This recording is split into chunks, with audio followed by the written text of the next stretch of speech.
వందే మాత్రం. నేను మీ journalist Navata. Welcome to our political. కేరళలో అసెంబ్లీ ఎన్నికలకు మొత్తానికి రెండు వీర సెక్యులర్ కూటములు యూడీఎఫ్ మరియు ఎల్డీఎఫ్ రెడీ అయ్యాయి. ఇక ఈ మతతత్వ శక్తులు ప్రచారంలో బీజేపీ అధికారంలోకి రావడం కష్టమే అంటూ ప్రచారం చేస్తున్నాయి. కేరళ రాష్ట్రంలో సెక్యులర్ రాజకీయాలు బలపడటానికి అని 2024 లోక్సభ ఎన్నికల్లో 20 ఎంపీ సీట్లలో మద్దతు ఇచ్చినట్లే ఈ 2026 అసెంబ్లీ ఎన్నికల్లో కూడా సెక్యులర్ కాంగ్రెస్ కూటమి యూడీఎఫ్ కి మత సెక్యులర్ రాడికల్ సంస్థ జమాయతే ఇస్లామీ హింద్ తన రాజకీయ party welfare party India WPI ద్వారా మద్దతు ఇవ్వడానికి నిర్ణయించింది.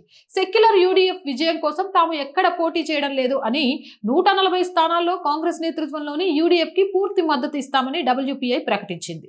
కాంగ్రెస్ సెక్యులర్ కూటమి యూడీఎఫ్ కేరళలో సెక్యులరిజం కాపాడటానికి జమాతేతో కలిసి పనిచేయడానికి నిర్ణయించినప్పుడు కాంగ్రెస్ కంటే సెక్యులరిస్ట్ అయిన కమ్యూనిస్టుల కూటమి జమాతే కంటే ఇంకా సెక్యులర్ అయిన SDPI మద్దతు ఇవ్వడానికి నిర్ణయించి కొన్ని స్థానాలలో కమ్యూనిస్టులకు వ్యతిరేకంగా నిలబడ్డ అభ్యర్థులను ఉపసంహరించుకుంది. ఈ SDPI అంటే కేంద్రం బ్యాన్ చేసిన PFI సంస్థ రాజకీయ విభాగం. ఇక కేరళ ఎన్నికల బరిలో ఉన్న రెండు అతివీర సెక్యులర్ కూటములు అంటే యూడీఎఫ్ ఎల్డీఎఫ్ రెండు కూడా ఎన్నికల్లో గెలవడానికి మతతత్వ శక్తులతో చేతులు కలుపుతున్నారని ఒకరిపై ఒకరు సెక్యులర్ పేడ నీళ్లు చల్లుకుంటున్నారు.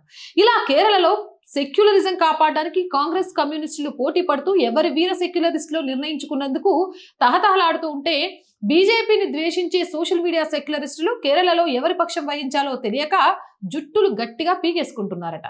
ఇక యూట్యూబ్ విశ్లేషకులు ఏం చెప్పాలో అర్థం కాక వ్యధా చెందుతున్నారట. ఇంతకు మీరేమనుకుంటున్నారు సరదాగా చెప్పేయండి. అలాగే మళ్ళీ ఫస్ట్ వచ్చేసిందండి శాలరీస్ మిగిలిన వాటితోటి నిజంగా ఆర్ బాయ్స్ ఆర్థికంగా చాలా అతలాకుతలం అవుతుంది. ప్లీజ్ ఈరోజు మీ ఆర్థిక చేయూత మాకు చాలా చాలా అవసరం.